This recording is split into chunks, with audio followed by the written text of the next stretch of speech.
So I am, good afternoon. My name is Sam Williams, Executive Director for Concord Prison Outreach.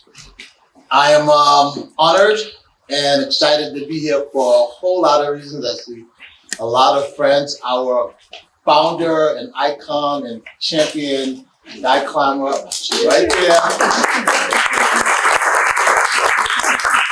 And Di is very, very shy, but over 50 years ago, her and her partner and friend, Jean Bell, were the advocates, the social justice advocates and leaders back then to bring about the concept of Concord Prison Outreach.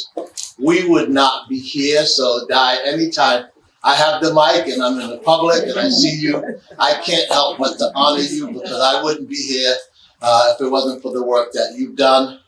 Wanted to, so thank you, Di. Appreciate you. We love you.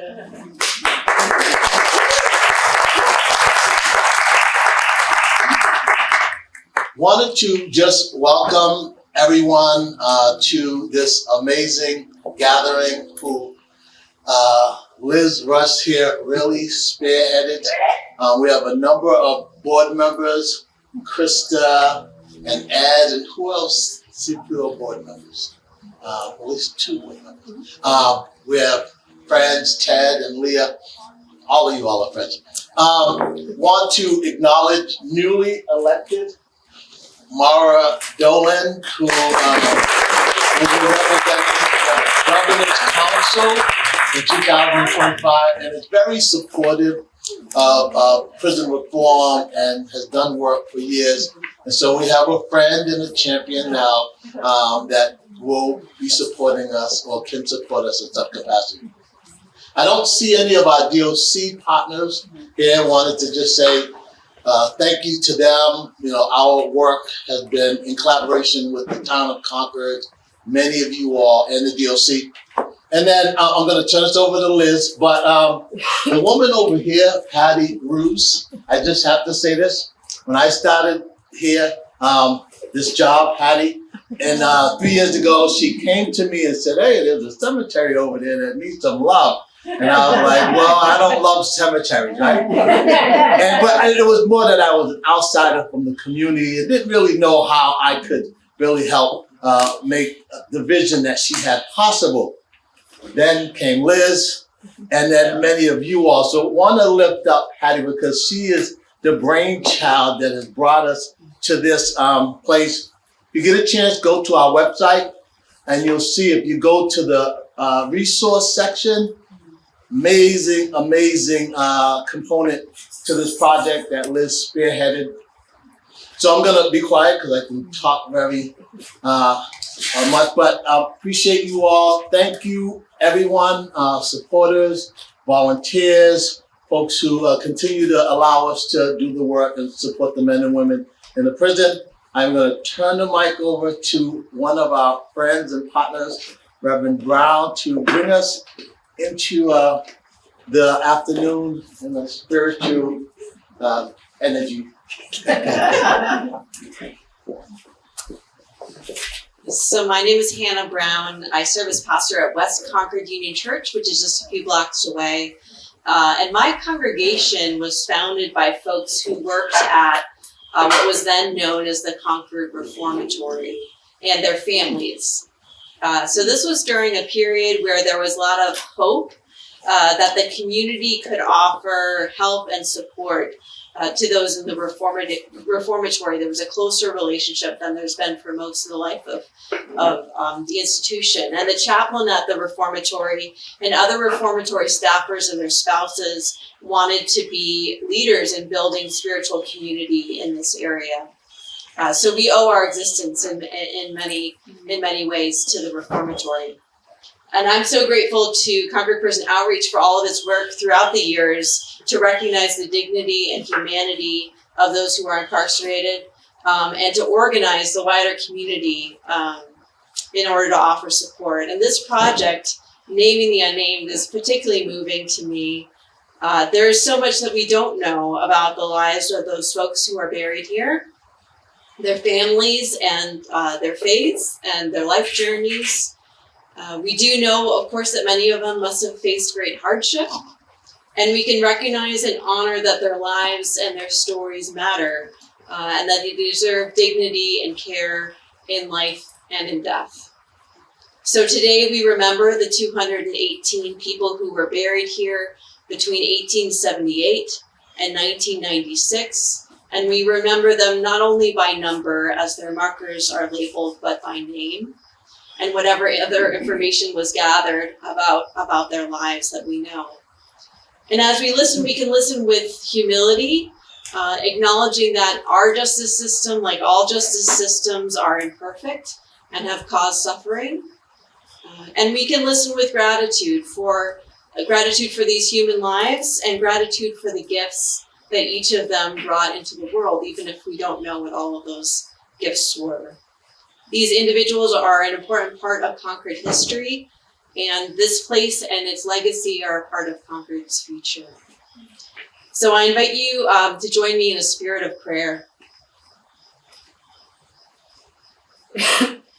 All earth is holy, and this is holy ground. Each human body is holy, and these bodies are blessed and kept. Each spirit is holy, and these spirits are held forever in holy love. Please join me in a time of silent remembrance.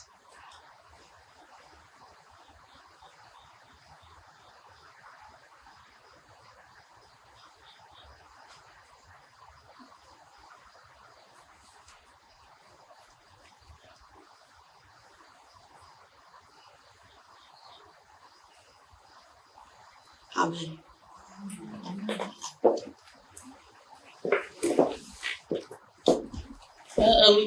Hi, everybody. I'm Liz Rust, and I can't even tell you how thrilled I am to be here. Really, I think we've been working on this project for at least 2 years, and I think it was with Joe Palumbo, we imagined having this event here in this space, and we just didn't think it was going to be possible. And in fact, the certificate of occupancy here was, we announced the event before there was a certificate of occupancy. So we really took that big leap of faith and we said, it'll happen. We know it's going to happen. And look at what a beautiful place it is here. What a beautiful day. And we're just honored. I do animal spirit cards. And today was just perfect. And I was called on to be the melody of the universe, which carries the history of all of us. That was my message for today, and it couldn't be more perfect for what we're here and called to do. A history that's really to be remembered. So I draw on Sam's words and Reverend Brown's words, and really say with a full heart how honored we are to be able to remember and memorialize the men who are buried here. This isn't a potter's field. I had occasion to see a potter's field recently that didn't have any names or markers. The Department of Corrections really maintained a very accurate ledger throughout this whole century long of the names and dates for these men. And we're fortunate that they did that. And we're really grateful to the Department of Corrections for the care that they've taken physically for the cemetery for all this time. There are other prison cemeteries that have been long abandoned and markers long buried and the people long forgotten. Prison is such an invisible place to many, and dying in prison is even more invisible. I do some facilitation inside, and we were talking about just that, and even to people who are incarcerated, the thought of dying in prison without the family was even shocking to them, right? So it's just 2 steps, it's just difficult. So we have been working on this, as Sam mentioned, for a couple of years now, and we have a lot of pieces. We just rolled out this fabulous website that we're super excited about that he mentioned. It has this interactive map and all of that. And we have a real full multimedia, showcase about the cemetery. We have artwork, video, we have 2 websites, a book, and there's a copy of an early edition of the book back on our promo table, if you will, right there. Yep, you can pass that around. You can, and we're going to have a showcase event for all those pieces November 12th at the library. Where's our library friend? Where's Anka? There she is. There's our library friend, Anka. We couldn't really be doing this without her. She's been a steadfast partner throughout this whole project, and much of the website is on the special collections platform for the library. Anyway, so we have that, but we wanted to really start the public aspect of the project with about the men, because it's really about the men. And before we get into the art and the websites and all the other parts of the project, we wanted to spend this time and this first meeting really about the men. And that's all we're going to really do today. As much as we really want to talk about all the other parts, but it's hard to do that. So we're going to, that's what we'll do. So it's great to be here and just watching all this action going on all around, right? It's a fabulous place. So we're going to get with the program. So we have readers, right? We have 218 men who are buried here. One is unknown. So we talked about all the names. There actually is one that we don't know, and that's number 206. And so in this process, we've all discovered that, and so there's a little mystery in all of life, right? And so each reading group, there's 5 different reading groups. So each reading group will come up. There are 5 readers in a group. Each one has 10 cards. It sounds like it's going to go really slow, but Sam and I timed it. It goes pretty fast. And each group will read, and then we'll do a little reflection on the years that transpired during that time. And then the next group will come up. And I think that's how we'll do it. Yeah. So group 1, does everyone know who they are? Here they are. Perfect. And we'll just pass the microphone down, and you'll just be in order by reader 1 to like all that. You think? Yeah. Yeah, we'll use this one. And then are you Yeah, come up with. And just try to speak into the mic, and I think people can hear you much better. Okay, come down here. Come down here. Yeah.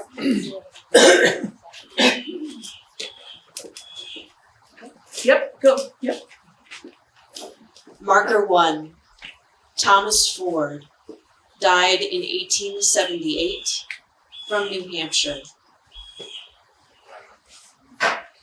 Marker 2, Horace Minor, died in 1878.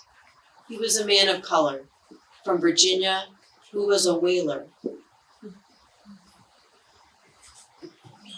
Marker 3, Michael Feeney, died in 1878.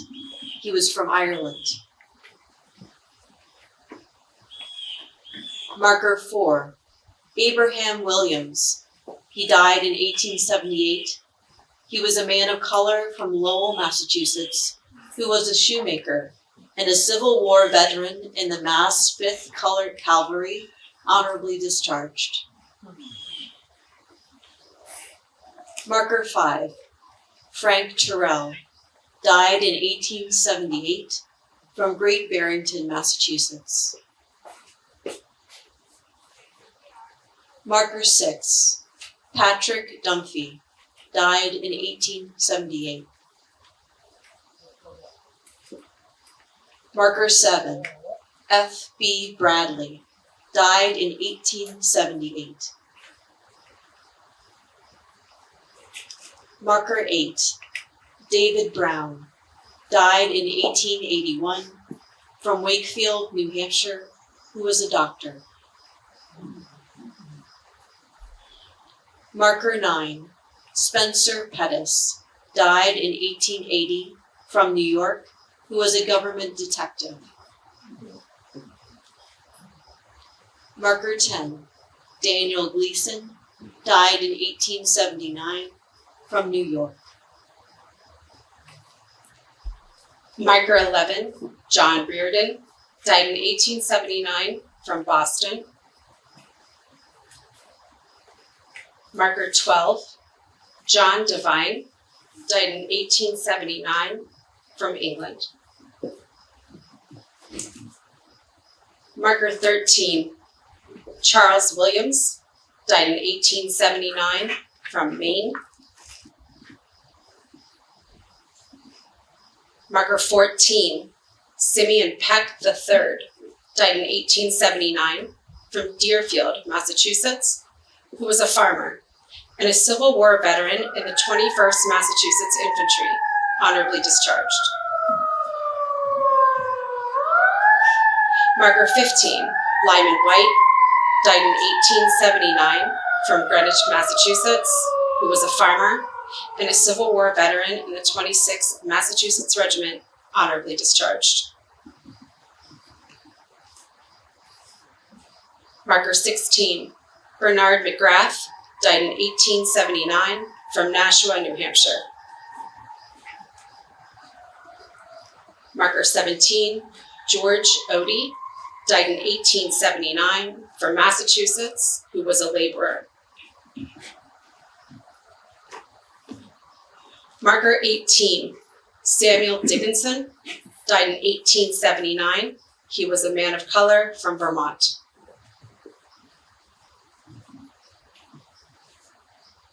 Marker 19, Charles M. Ransdell, died in 1879 from Wells, Maine.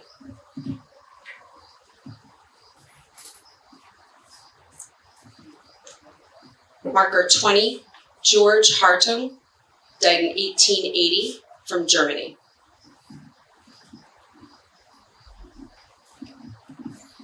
Marker 21, Charles H. Dalton. He died in 1880 and he was from Kentucky. Marker 22, Alexander or Alex Stockwell. He died in 1881. He was from Scotland and he was a printer. Marker 23, Henry Marlowe. He died in 1880 and he was from Connecticut.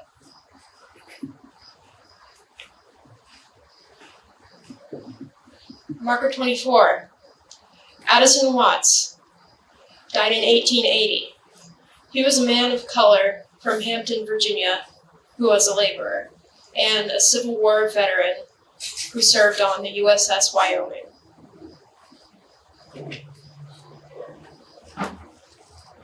Marker 25, Henry Moore.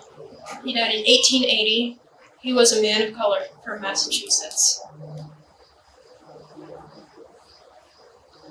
Marker 26, Daniel Dwyer. He died in 1880. He was from Massachusetts.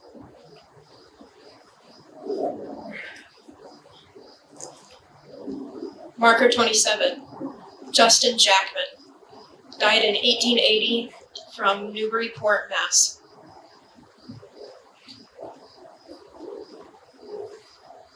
Marker 28, James Leahy. Died in 1880 and he was from Massachusetts.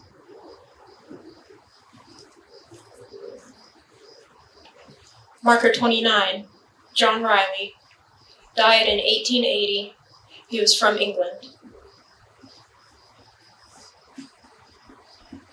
Marker 30, Charles Colford. Died in 1880 from Massachusetts. Marker 31, James W. Jones, died in 1880. He was a man of color from New York. Marker 32, Michael Lynch, died in 1881, from Ireland, who was a laborer. Marker 33, Christopher Stoddard, died in 1881, from Plymouth, who was a cooper. Marker 34, Alvin Baker, died in 1882 from, not sure where he's from, he was a laborer. Marker 35, John Finneran, died in 1882 from Ireland, who was a porter, then a spinner, and a Civil War veteran honorably discharged. Marker 36, Alfred Barrow, died in 1882, from Massachusetts, who was a laborer.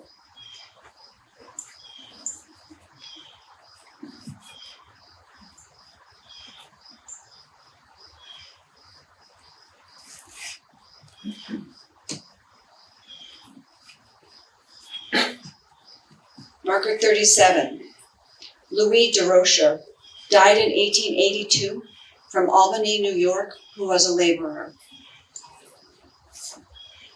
Marker 38, Joseph LaPierre, died in 1882, from Canada, who was a shoemaker.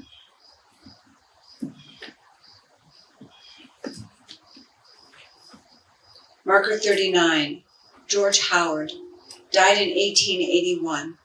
He was a man of color from Nashville, Tennessee, who was a laborer.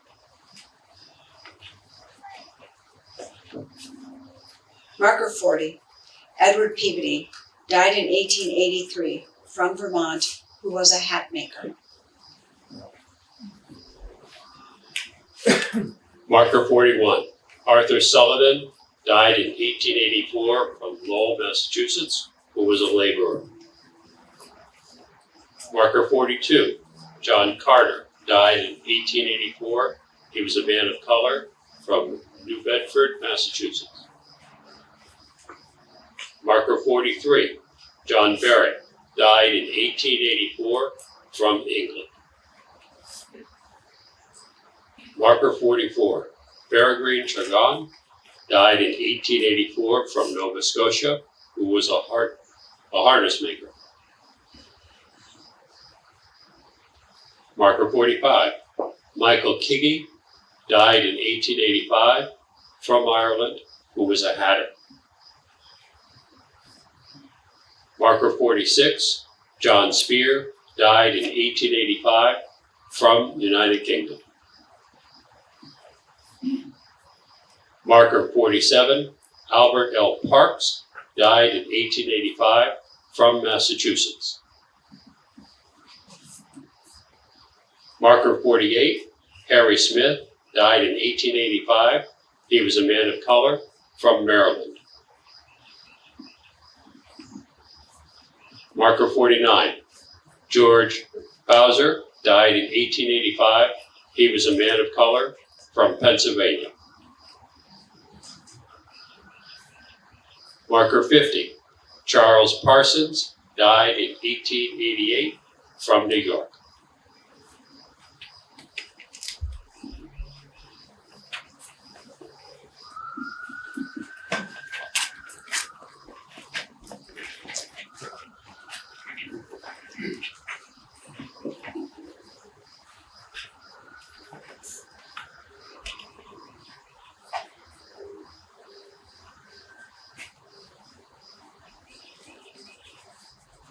The men you just heard died between 1878 and 1885. Here are some things that marked this period. During the 1880s, light and sound was first being transmitted across the nation, basically public use of electricity during this era. Also, bridges were being built and railroads were being extended. So the transportation infrastructure of the United States was also being built at that time.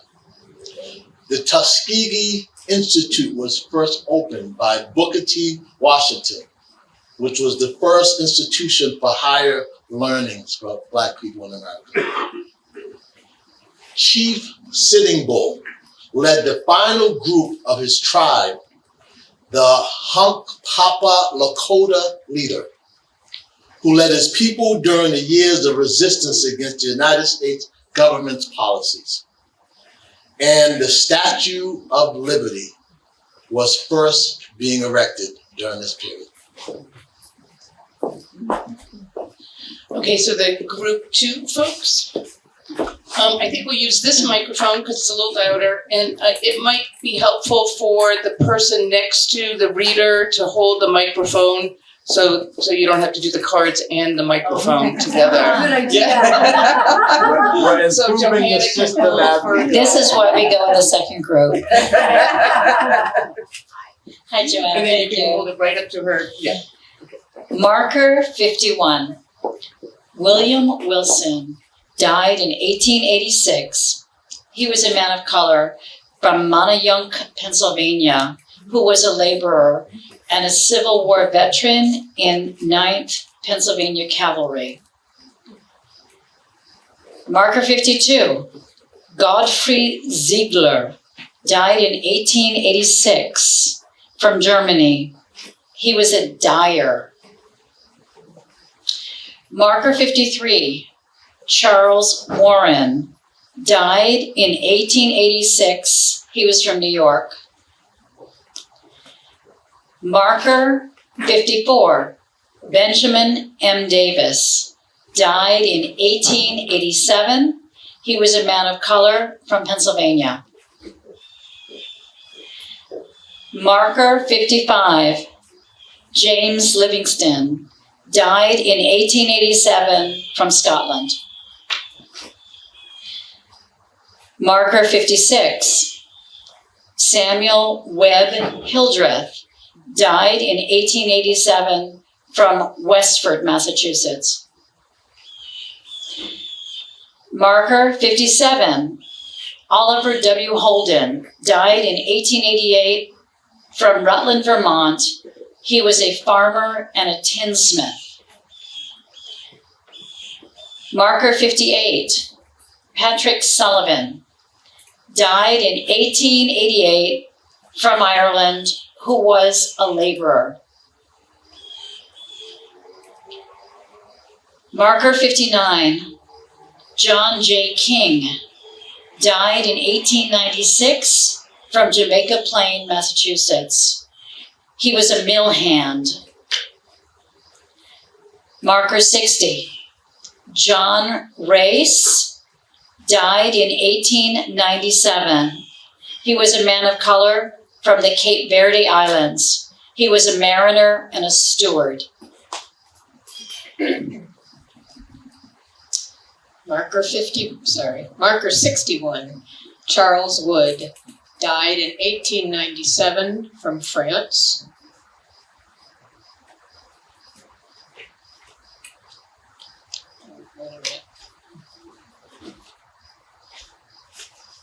Marker 62, Nelson J. Warren, died in 1897 from Belchertown, Mass., who was a waiter. Marker 63, James W. McCormick, died in 1898 from Hyde Park, Vermont, who was a farmer. Marker 64, Henry Connell, died in 1897 from Ireland, who was a barber. Marker 65, Walter Burt, died in 1889. He was a man of color from New Brunswick, Canada, who was a farmer.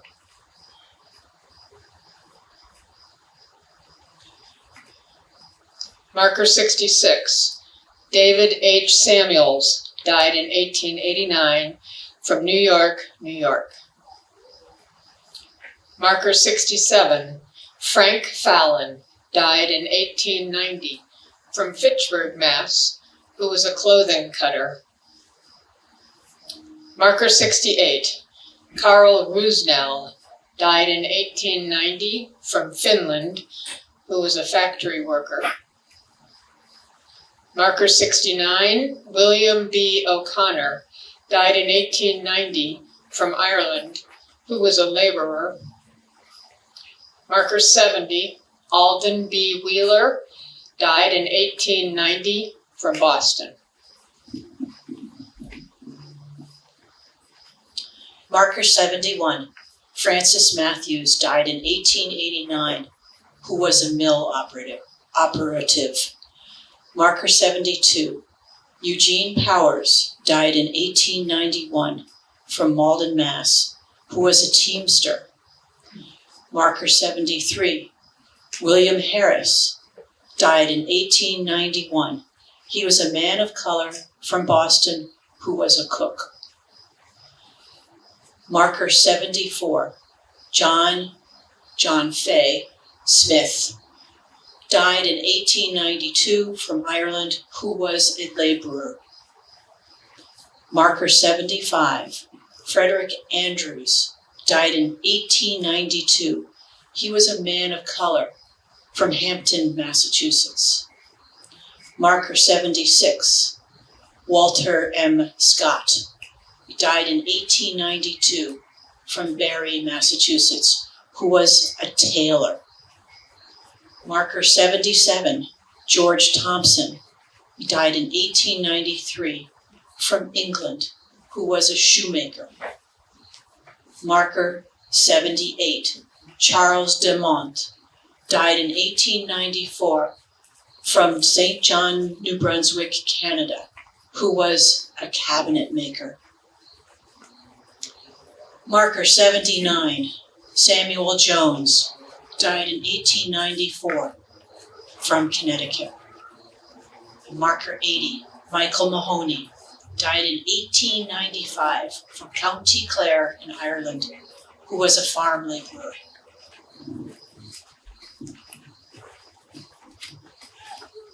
Wilford P. Davenport, died 1895 from Hartford, Connecticut. He was a carpenter. Marker 82, Thomas Lachrez, died 1895 from Germany. He was a shoemaker. Marker 83, William J. Burns, died 1895 from Boston. He was a brick mason. Marker 84, John Kernel, died 1895 from place unknown. Marker 85, Edward Davis, died 1896 from place unknown. He was a laborer. Marker 86, John B. Green, died 1896 from New Brunswick, Canada. He was a farmer. Marker 87, Charles Collishaw, died 1896 from Congleton, Cheshire, England. He was a porter. Marker 88, Mark Boothby, died 1898 from Buxton, York, Maine. He was a carpenter and also a veteran of the U.S. Navy, deserting after 2 months. Marker 89, Carmine Minetto, died 1898 from Italy. He was a laborer. Marker 90, Charles Ryder, died 1898 from Rochester, Mass. He was a laborer. Marker 91, Jordan Gale, died in 1899. He was a man of color from Virginia who was a laborer and a porter. Marker 92, Joseph F. Peters, died in 1899 from the Azores, Portugal, who was a longshoreman. Marker 93, Shesh Borda, died in 1899. He was a man of color from Armenia who was a bootblack. Marker 94, J. Joseph Morrison, died in 1899 from Boston, who was a machinist. Marker 95, Frank Reed, died in 1900 from Michigan, who was a fresco painter.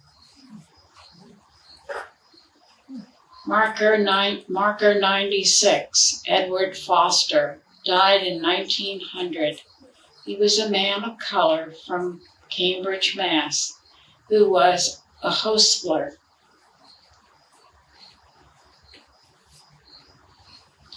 Marker 97. George Johnson died in 1900. He was a man of color from Lee, Massachusetts. Marker 98. John H. Stillman died in 1900. He was a man of color from Boston who was a day laborer. Stephen Hall died in 1900. He was a man of color from Washington, D.C., who was a waiter. Marker 100. James W. Reynolds died in 1900 from Pennsylvania, who was a toolmaker.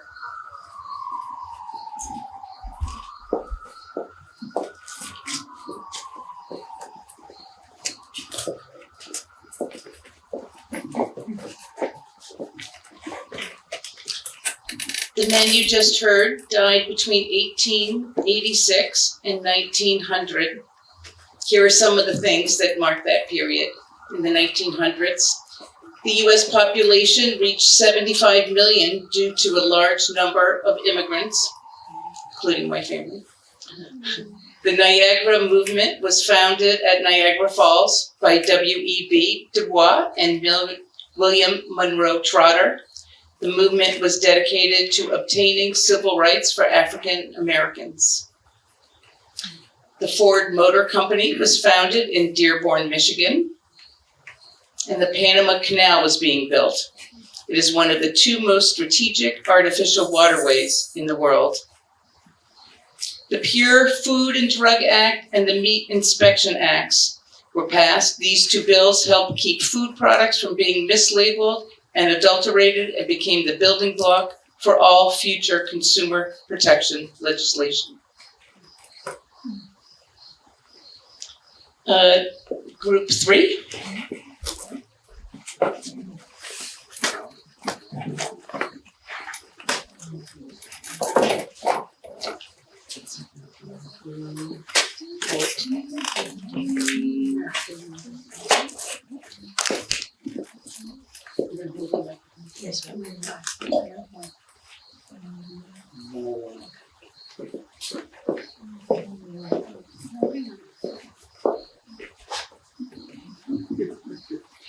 Marker 101, James Harley, died in 1901. He was a man of color from Augusta, Georgia, who was a railroad porter. Marker 102, Albert A. Thomas, died in 1901 from Indianapolis, Indiana, who was a salesman. Marker 103, John J. McNabb, died in 1901 from Lowell, Mass., who was a waiter. Marker 104, George Henry, died in 1902. He was a man of color from Charleston, Mass., who was a shoemaker.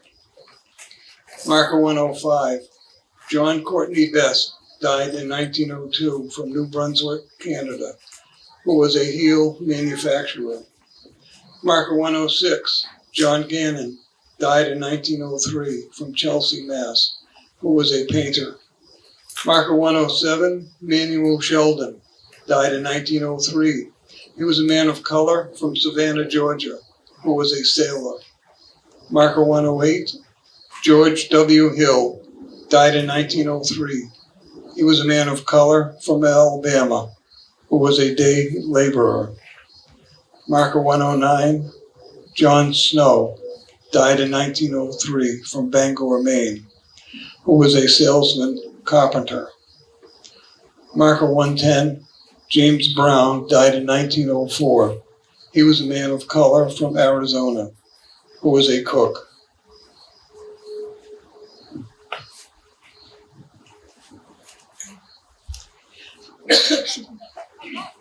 Marker 111, Frank Kelly, who died in 94 from Manchester, New Hampshire, who was a mill worker.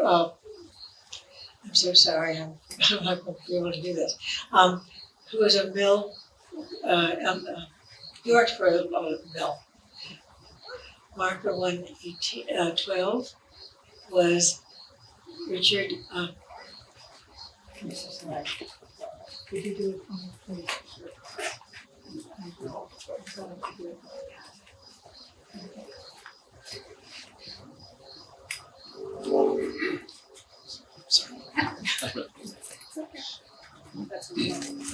Marker 112, Edward Ducharme, died 1906 from Fall River, Mass, shoemaker. Marker 113, John Shidlovsky, died 1906 from Russia. He was a barber. 114, Reuben Simmons, died 1907 from New Brunswick, Canada. 115, Marker 115, Eugene S. Taylor, died 1907 from Windham, Vermont. Marker 116, John Connolly, died in 1908 from Ireland. He was a coal laborer. Marker 117, Harry Francis Mack, died 1908 from Ireland. He was a teamster. Marker 118, Joseph Ayala, died 1908. He was a man of color from Puerto Rico. He was a mill hand. Marker 119, Benjamin Cox, died in 1908. He was a man of color from Boston. He was a waiter. Marker 120, Thomas Hodgson, died in 1909 from Bradford, Yorkshire, England. He was a machinist and a clerk. Marker 121, Walter Pine, died 1909 from Southwick, Mass., who was a day laborer and farmer. He was also a World War I veteran serving in the 3rd Cavalry. Marker 122, Henry V. Tyler, died 1910. He was a man of color from Lynn, Mass., who was a meat cook. Marker 123, John Williams, died in 1910. He was a man of color from Cambridge, Mass. Marker 124, Hilary H. Gross, died 1910 from Cambridge, Mass. Marker 125, James Condon, died 1910 from New York, New York, who was a laborer. Marker 126, James Harris, died 1910, parts unknown, who was a holster. Marker 127, Delancey Steeves, died in 1910 from New Brunswick, Canada. Marker 128, William Ryan, died 1910 from New York, New York, who was a laborer. Marker 129, George H. Breer, died 1910, who was a baker.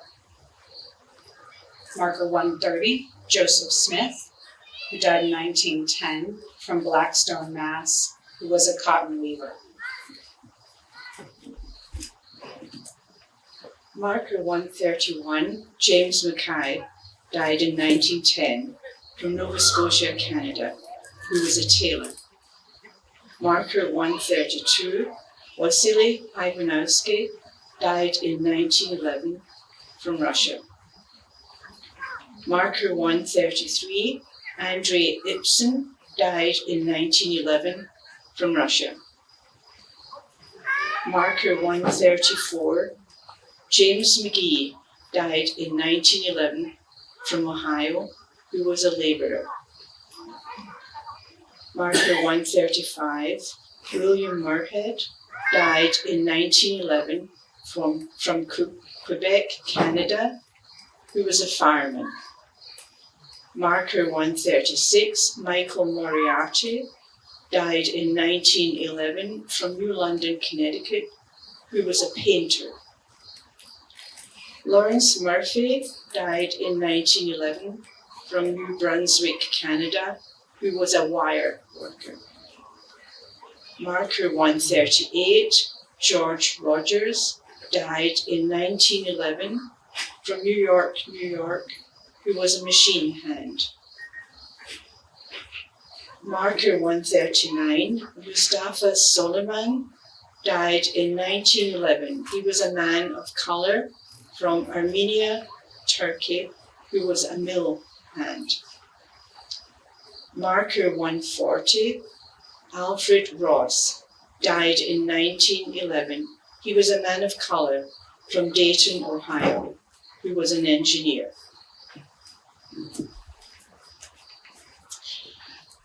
Marker 141, Edward J. Powers, died in 1911 from Massachusetts, who was a laborer.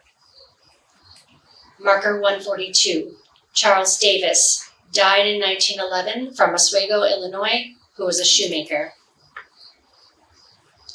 Marker 143, Frank Kennedy, died in 1911 from New Hampshire, who was a laborer. Marker 144, Frank Faulkner, died in 1912 from Methuen, Massachusetts, who was a home painter. Marker 145, Albert West, died in 1912 from Massachusetts, who was a waiter. Marker 146, Joseph Lizotte, died in 1912 from New Bedford, Massachusetts, who was a wool miller. Marker 147, Silas Phelps, died in 1912 from Monroe, Massachusetts, who was an engineer. Marker 148, Miguel Cruz, died in 1912. He was a man of color from Cape Verde Islands, who was a rope maker. Marker 149, Thomas A. Clark, died in 1912 from Calais, Maine. He was a harness maker.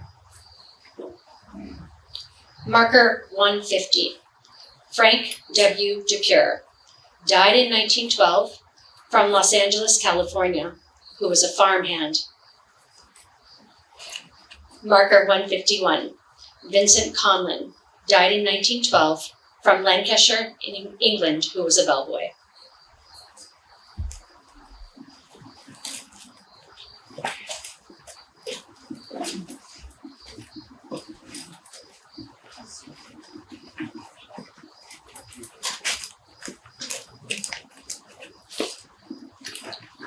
The men you just heard died between 1902 and 1912.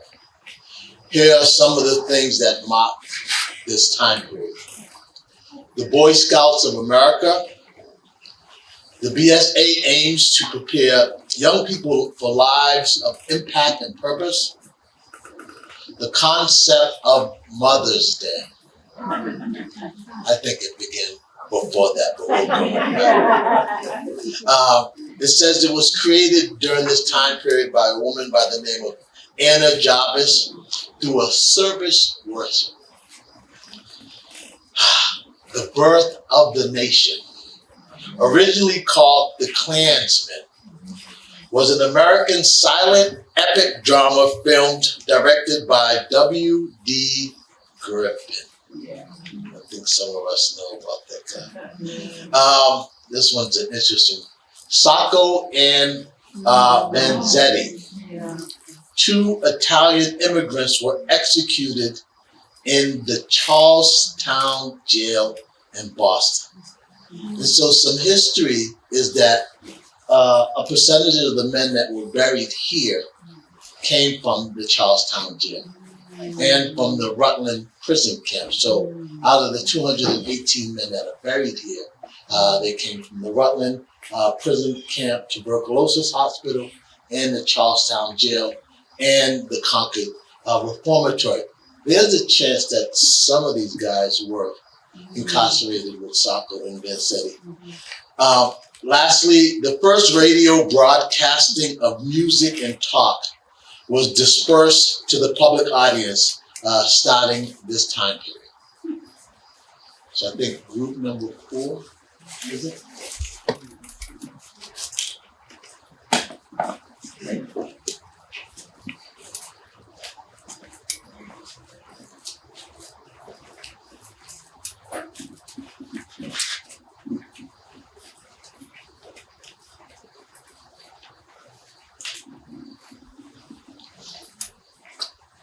Marker 152, Stefan Baraski, died in 1913 from Poland. Marker 153, Samuel Jacobs, died in 1913 from Syria, who was a fruit dealer. Marker 154, Antonio Di Stefano, died in 1914 from Italy, who was a laborer. Marker 155, Wilfred Hornby, died in 1914 from New Bedford, Mass., who was a domestic laborer. Marker 156, Charles E. Bancroft, died in 1915 from Washington, D.C., who was a salesman. Marker 157, Anton Retkovitz, died in 1916 from Russia, who was a laborer. Marker 158, Kostas Ikanomou, died in 1916 from Greece, who was a barber. Marker 159, Julian Olesiewicz died in 1916 from Poland, who was a weaver. Alexander Blinda died in 1917 from Russia, who was a tailor. Marker 161, Thomas J. Cullen, died in 1918 from Scotland.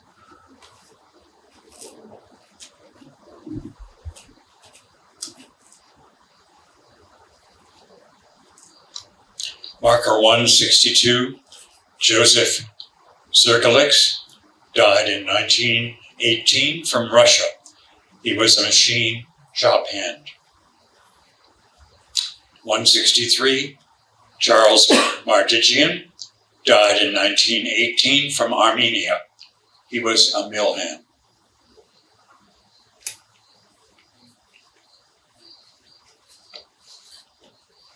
Marker 165, James Herring, died in 1918 from Dry Branch, Georgia, who was a laborer and a World War I veteran serving in the Coast Artillery. Marker 168, James Taylor, died in 1918, a man of color from Boston, who was a coal laborer. 167, Sarkis Jilinshirian, died in 1918 from Harmut, Marmatolasses, Turkey, a shoemaker and a farmer. Marker 168, John Petropoulos, died in 1918 from Greece, a farm laborer. 169, John Brown, died in 1918 from Sydney, Australia, a shoemaker and a World War I veteran. Marker 170, Thomas Burns, died in 1918 from Fall River, a cotton spinner. Marker 171, William Rue, died in 1918, a man of color from Springfield, Mass., a leather molder.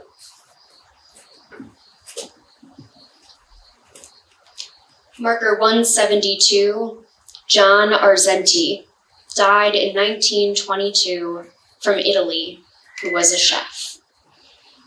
Marker 173, Bernard Wythus, died in 1922 from Werdau, Germany, who was a fresco painter.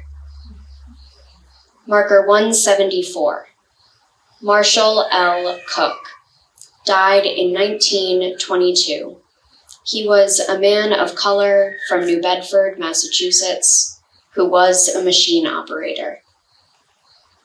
Marker 175, John Henry, died in 1926 from Brazil, who was a masonry laborer.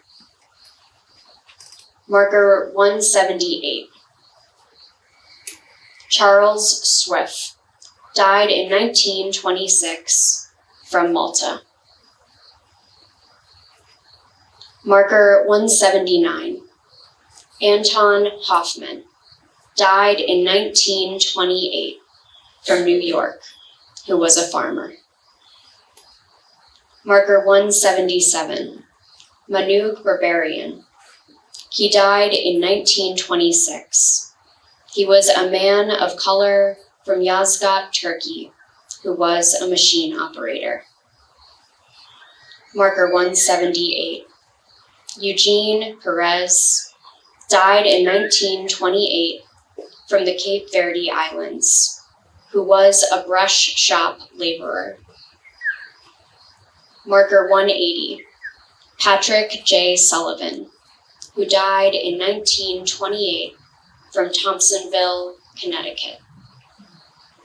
Marker 181, Theodore Premont, died in 1929 from Springfield, Massachusetts. Marker 182, George E.H. Taylor, died in 1929 from West Virginia, who was a barber, vaudeville dancer, and coal miner. Marker 183, Alonzo Bell, died in 1929. He was a man of color from Florida who was a laster. Marker 184, Arthur Boudreau, died in 1930 from Holyoke, Massachusetts, who was a teamster shoemaker. Marker 185, Joseph Belansky, died in 1931 from Poland. Marker 186, Benjamin Mays, died in 1932 from Fairhaven, Massachusetts, who was a farm laborer. Marker 187, Walter Sherman, died in 1933 from Connecticut. Marker 188, Ahmed Osman, died in 1934 from Elazig, Turkey, who was a laborer at a tannery. Marker 189, James Hampton, died in 1934. He was a man of color from Lexington, Kentucky, who was a general laborer. Marker 190, Joseph Joe Fisk, died in 1934 from Tennessee, who was a porter shipper.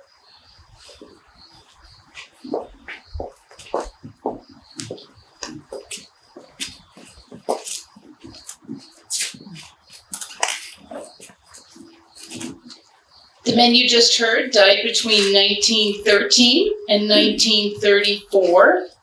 And during the 1930s, during this period, there was World War I, called the Great War, which was one of the most deadly, with 22 million dead and 23 million wounded. It was also the time of one huge wave of the Great Migration from the southern United States to the northern United States of Black Americans. Probably 1.5 million, almost 2 million people migrated north. The 1920s was known as the Roaring 20s, when the total wealth of the nation doubled in the decade, ending with the stock market crash of the 1929s and the Great Depression. There was the Tulsa Massacre, or Black Wall Street Massacre, which was the worst racial incident in America, leaving 10,000 Black people homeless and hundreds dead and wounded. And the Three Stooges made its debut in 1934. Then the final group 5. And at this point in the cemetery, there's not I think the roots were really growing. There's not that many spots left, so there's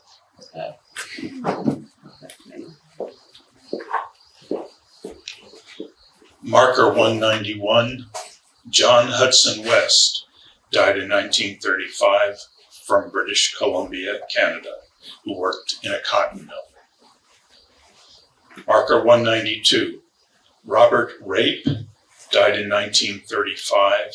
He was a man of color from Camden, Arkansas, who was a cook.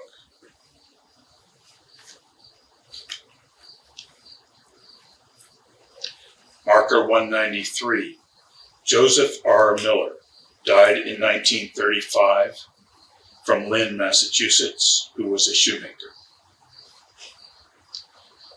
Marker 194, Jesse H. Gilman, died in 1936 from Lowell, Massachusetts, who was a day laborer. Marker 195, Joseph Duffy, died in 1936 from Montrose, Colorado, who was an auto mechanic.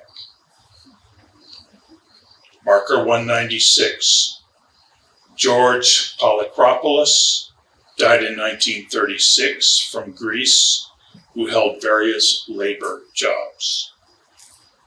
Marker 197, John E. Costa, died in 1937. He was a man of color from Puerto Rico who was a laborer at the Naval Yard. Marker 198, Adolfo Mattaccioni, died in 1937 from Italy, who was a machine operator. Marker 199, Lloyd H. Morris, died in 1938. He was a man of color from Burlington, New Jersey, who was a laborer. Marker 200, Edward P. Simpson, died in 1938 from Roxbury, Massachusetts, who was a curtain maker. Marker 201, Kaireta Leozoria, died in 1939 from Abyssinia in Ethiopia. Marker 202, Francis C. Madden, died in 1940 from Sturgeon Bay, Wisconsin. Marker 203, Leo Rousseau, died in 1941 from Brooklyn, New York City. Marker 204, Joseph E. Shepard, died in 1943 from Worcester, Massachusetts. Marker 205, Kenneth Phillips, died in 1947. He was a man of color from New Haven, Connecticut, who was a farmhand. And as Liz said, marker 206 is a name unknown, date of death unknown, home and occupation unknown. Marker 207, John Klonberg, died in 1944 from places unknown. Marker 208, Howard F. Miller, died in 1947 from Arundequoit, New York, who owned his own business. Marker 209, Joseph Brazil, died in 1948 from Cambridge, Massachusetts. He was a junkyard laborer. Marker 210, Orrin Harrington, died in 1950 from Shelburne, Massachusetts. Marker 211, Richard R. Doney, died in 1967 from Watertown, New York. Marker 212, Owen Glynn, died in 1981 from Boston. He was a coal laborer. Marker 213, Leo Paul Lewis, died in 1986 from Delaware. Marker 214, Alan W. Herbert, died in 1993.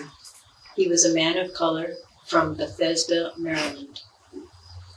Marker 215, Richard Brahman, died in 1994 from Springfield, Mass. Marker 216, Richard Cox, died in 1995 from Youngstown, Ohio. Marker 217, Polero Salgado, died in 1995. He was a Hispanic man from Los Alacios, Cuba.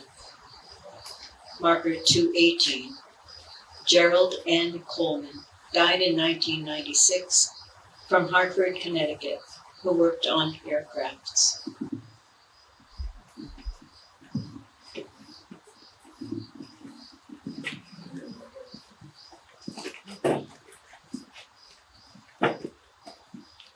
The men you just heard died between 1935 and 1996. Here are some of the many things that mark this 60-year period.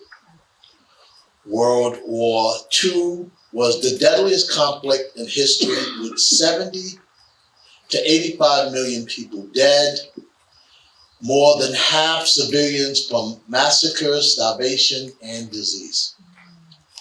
Post-World War I brought the rise of suburban America with cars, highways, and exclusionary zoning. The Civil Rights Act was passed in 1964, prohibiting discrimination and promising equal opportunity. The 1960s brought the decade of both love and assassinations. JFK, MLK, RFK, and Malcolm X. Steve Jobs launched the Mac in 1984. I think many of us remember that. And the age of personal computers are launched. So we are gonna wrap up the session, and I think we're gonna close out with a prayer.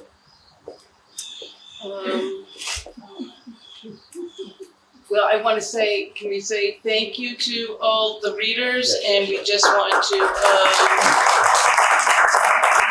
honor everything that we heard, and we want to lift up all the men and the varied lives that we heard that were shared with us, and we could just feel the humanity. And if we want to hear more about the individuals, I want to say our website has their full biographies to the extent that we have those. And I want to draw, you can see there the cemetery. The cemetery, by the way, is really a sacred spot. And it's not, many cemeteries have lots of paths for walking. This doesn't really have that. So when you're there, you're really walking on the graves and so it's a very sensitive area. But you can see there the cross that the West Concord Union Church has really helped restore it, and it's really looking very lovely. So thank you, and it really adorns and provides some shelter, spiritual shelter for the people buried there. Yeah. Kind of lightly building off of Liz, when you all were reading, I don't know about you all, but I felt the spirit of this area come into me, right? And I thought, man, this might have been the only time or opportunity in the lives of these individuals to have been lifted up and recognized, because when you end up in a prison cemetery, it's either there's nobody to claim you, or you're disconnected. And as you know, many of the folks were from outside of the United States, so it might have been the case that their family members didn't even know how to connect with them. So I was spiritually moved, almost in tears of justice. I think it's a very monumental moment in the time of Concord history that all of us shared and participated in bringing the voices and the names into the forefront. And that was when Liz asked me, well, what are we going to call this stuff, this cemetery? I said, well, naming the unnamed. And just want to say thank you for your love and your commitment and your capacity to even just being here and being a part of this. So I just wanted to say that. Thank you, thank you, thank you, thank you.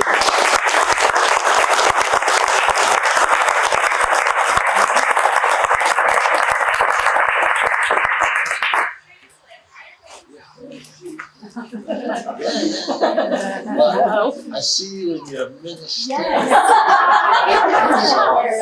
we would love for you to take us home. Okay. Give us some spirit. This is all not fair, right? Yes. Hi everyone, I'm Reverend Martha Schick. I just started this past month at Tricon Church. I'm so thrilled that I was invited and able to be a part of this. And so I would love to close us in a spirit of prayer, of reflection, of meditation, whatever sits right in your soul. Let us pray.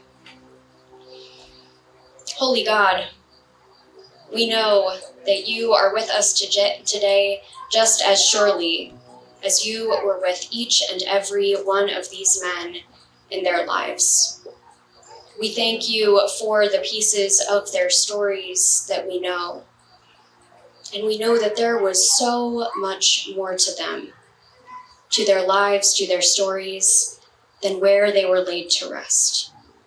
We pray that in naming and lifting up these previously unnamed, that you would do healing work in our hearts, that stir us to remember those imprisoned today, the ones who are so often out of sight, that you would move us to keep doing this remembering work, lifting up your beloved children everywhere. We pray this together. Amen.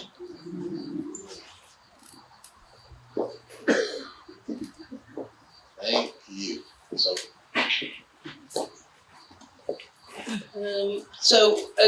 We have a sign up sheet for our network. If you're not on our network and you want to sign up and be part of that, it's right on the back table. There's some brochures. We have a community meeting coming up in not this week coming, but the week after that. And more information will be coming about the cemetery. And we live for your support and your being here, friends of us, and your financial support as well. So thank you for joining us. And I'll say one more thing. Yeah. And we wanted to lift up the West Concord Union Church, our friend Ellen from Tricon, who's been an amazing supporter, Trinity Church, and the First Parish of Concord. They were the 4 founding churches that made it possible for this work to begin. We should have started by lifting you all up. It just came to my mind, but thank you for your years, many years of continued support, both financially and in the volunteer capacity. So just wanted to say that publicly. Thank you. Okay, and snacks and drinks, take some on your way out. Feel free. Thank you.